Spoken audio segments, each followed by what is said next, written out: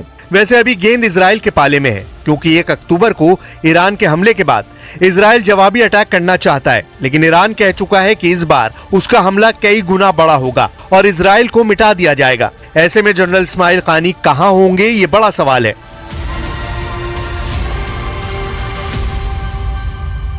Quds force के deputy commander ने दावा किया है कि इस्माइल कानी को लेकर अफवाह फैलाई जा रही है। उनका दावा है कि इस्माइल कानी सुरक्षित हैं, एक्टिव हैं और फोर्स को कमांड कर रहे हैं। इस बात में कोई शक नहीं है कि अगर इस्माइल कानी सुरक्षित हैं और फोर्स को कमांड कर रहे हैं तो इजराइल भी उनकी निगहबानी कर रहा होगा। क्या जनरल इस्माइल कानी ईरान के मिसाइल कंट्रोल रूम में बैठे हैं और सुप्रीम लीडर खामनेई से मिले बड़े ऑर्डर को अंजाम देने जा रहे हैं? क्या जनरल इस्माइल कानी के टारगेट पर है इजराइल के 6 बड़े शहर और ठिकाने? अगर ये सच है तो इजराइल पर खतरा बड़ा है। ईरान के टारगेट पर तेल अवीव है, यानी इजराइल की राजधानी और सबसे बड़ा शहर, हाइफा यानी इजराइल का सबसे बड़ा पोर्ट और आर्थिक राजधानी, नेवतिम जहां इजराइल का सबसे बड़ा और खुफिया एयरबेस है, दिमोना यहां है इजराइल का परमाणु रिएक्टर और बाकी शहर हैं अशदोद और एश्केलॉन।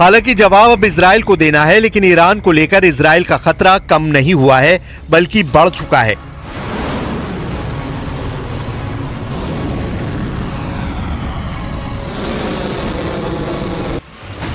ये इजराइल के अखबार हारेत्स की खबर है।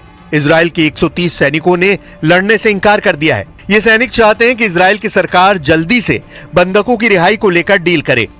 बेंजामिन नेतन्याहू एक बार नहीं कई बार कह चुके हैं कि वो एक साथ 7 फ्रंट पर युद्ध लड़ रहे हैं, लेकिन एक ऐसा मोर्चा भी है जो नेतन्याहू के लिए मुश्किल का सबब बन सकता है। इजराइल की मीडिया में ऐसी खबरें छपी हैं जो नेतन्याहू को परेशान ही नहीं काफी परेशान कर सकती हैं।